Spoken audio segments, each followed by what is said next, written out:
가볼까요?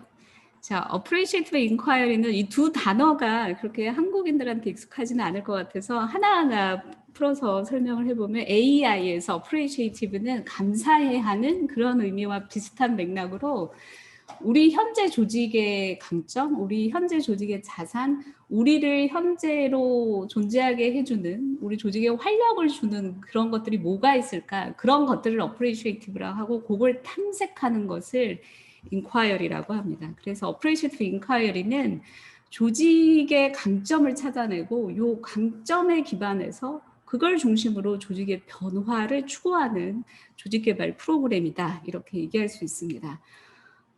처음 AI를 고안했던 분은 데이비드 쿠퍼라이더 박사인데요. 이분이 박사과정 있을 때 클리버랜드 클리닉의 프로젝트를 하면서 시범 적용을 80년대 초에 해봤고, 이분이 이제 새롭게 발견했던 것은 기존의 OD, 그러니까 플랜트 어프로치의 이 대부분의 방법은 현재 조직을 진단을 하고 더 개선돼야 될 문제점들을 찾아서 그리고 그걸 어떻게 우리가 개선할 수 있을지 뭐 원인을 찾거나 해서 이런 어프로치를 쓰게 되는데 보통 그렇게 가게 되면 그 결과를 보고 실망하고 또 이게 누구 때문이냐 뭐 때문이냐 하는 이런 부정적인 분위기가 계속 남게 되는데 AI는 긍정의 요인들을 찾아가서 긍정의 요인을 찾는 것만으로도 조직에 긍정적인 효과를 남기더라 하는 걸 발견한 거예요. 그래서 95년에 이제 AI다라고 제대로 명명을 한 거고 이 조직이 예를 들어서 업계 1위가 아니고 정말 남들이 다 하고 싶어하는 그런 조직이 아니더라도 현재 살아있는 모든 생명체나 조직은 본인만의 필살기가 있을 거라는 거예요. 현재 사라지지 않고 그 자리에 있다는 것은. 그래서 어느 조직이나 잘 현재는 상황이 안 돼서 활용되고 있지 않은 그런 본인만의 포지티브 코어가 있어서 이걸 발견하고 그리고 그걸 자극을 해주면 긍정 에너지가 생기고 그걸로 개인이든 조직이든 변하게 할 수 있다. 이런 가정으로 프로그램이 운영됩니다. 워크숍 형태로 갈 때는 4개의 사이클을 가져가요. 디스커버리, 드림, 디자인, 데스티니. 조금 더 설명을 드리면 디스커버리 이 단계는 조직의 다양한 이 사람들을 찾아다니면서 우리의 강점이 도대체 어디에 있는 건가를 탐색하는 건데요. 구체적인 방법으로는 인터뷰를 취합니다. 1대1에 사람이 직접 인터뷰를 하시는 거예요. 사전에 해오시거나 워크숍에서 하시거나. 그래서 모든 참가자들이 인터뷰를 통해서, 그러니까 이게 브레인스토밍을 하는 게 아니고 우리 조직이 일하면서 가장 보람을 느끼면서 성취감을 느끼면서 일할 때가 언제였냐? 그게 어떤 거였냐? 그게 가능했던 거는 뭐 때문이었냐 하는 것을 묻고 그 얘기를 전부 다 기록을 하는 거죠. 그리고 그걸 모아서 그 스토리 내에서 우리 조직이 가지고 있던 지금 있을 수도 있고 아니면 과거에 있었는데 지금은 발휘 못하고 있는 그런 포지티브 코어들을 여기서 발견을 해내는 게 디스커버리예요. 그리고 나면 드림 단계에서는 그런 우리의 포지티브 코어가 모든 제약이 없어진다 그러면 미래에 어떻게까지 발전될 수 있을까를 상상하는 거죠. 크리에이티브 프레젠테이션으로 퓨처 서치처럼 여기에서도 표현을 하고요. 그 다음에 디자인에서는 그런 드림 단계에서 상상했던 게 가능하게 하기 위해서 우리의 전략, 뭐 프로세스, 우리 시스템, 조직 구조 이런 게 어떻게 달라져야 되는지를 디자인을 하게 됩니다. 그래서 그런 제안서를 만들고 또 그 내에서 서로 보면서 더 나아질 수 있는 피드백을 주고받으면서 마무리를 하게 되죠. 보통 여기에서 끝나잖아요. 근데 마지막 단계는 이름부터 굉장히 멋집니다. 데스티니거든요.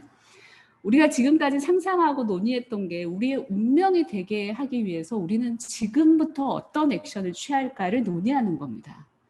그래서 액션을 발굴하고 이걸 실행할 이노베이션 팀도 띄우고 어떤 로드맵으로 그런 것들을 가능하게 할지 그리고 워크숍에 모든 직원이 못 왔으면 우리가 돌아가서 참가하지 못한 사람들하고 어떻게 커뮤니케이션 할지까지 계획을 하게 되는 AI 워크숍이죠. 사례를 하나 보면 요겁니다. 한 조직에서 거래 혁신가라는 비전이 설정이 됐어요. 그리고 과연 이 거래 혁신가라는 비전을 위해서 우리 조직이 이제 무엇을 할 것이냐를 논의하는 워크숍이고 조직의 다양한 그 직무를 대표하는 스토리텔러 30여 명이 이틀 워크숍에 들어옵니다. 그래서 저희가 사전에 드렸던 미션은 본인이 현재 일하고 있는 것과 전혀 다른 영역의 낯선 직원을 찾아가서 AI 인터뷰를 해오시라라는 미션을 드렸어요. 5명을 만나서. 그래서 그분들이 이 회사에 근무하면서 정말 거래의 혁신을 이뤘던 때가 언제였는지, 그걸 가능하게 했던 것들이 뭔지 인당 30분 이상의 인터뷰를 해오게 하는 거죠. 그리고 그걸 디스커버리에 공유하면서, 그래서 이제 인터뷰를 하는 것부터 이제 조직 내에 이야깃거리들이 만들어지는 거고요. 그래서 포지티브 코어를 만들고, 그래서 이런 것들이 계속 더 발전되고 미래에 더 확장되기 위해서 어떤 것들이 필요하다라는 제안을 하게 되죠. 어제 그래픽 들어오셨던 분들은 이렇게 이은영속이 드로잉하는 것을 사례로 보셨을 텐데, 그 과정을 또 이렇게 실시간 그래픽 레코딩을 해서 여기에 참여하지 못했던 분들이 거래의 혁신가라는, 우리가 이렇게 미래의 비전을 계속 더 구체화해가고 액션을 만들고 실행해가는 과정에 다른 구성원들이 참여할 수 있는 또 이런 근거들을 워크숍에서 만들어가기도 했습니다. 그래서 AI는요, 과거의 조직개발 방법론들의 대표적인 어프로치는 문제 해결 어프로치를 씁니다. 뭐 조직 진단을 하거나 뭐 인플로이 서베이를 해서 어디에 뭐가 문제냐, 왜 점수가 이쪽 팀이 더 낮은 거냐, 왜 이 항목이 낮은 거냐, 원인이 뭐냐, 그걸 어떻게 해결할 거냐, 뭐가 문제냐 하는 어프로치를 씁니다. 그러니까 가야 될 정답이 있는 거고, 그 갭을 어떻게 메꿀지를 계속 고민하는 건데요. AI의 어프로치는 이런 문제는 들여다보지 않습니다. 대신 우리가 잘하고 있는 게 뭐냐, 우리가 잘하고 있는 것들을 계속하게 하면 뭐가 어디까지 가능한 거냐, 그러면 우리가 뭘 하면 그런 것들이 가능하게 하겠냐 하는 이런 가능성들을 탐색을 하는 거죠.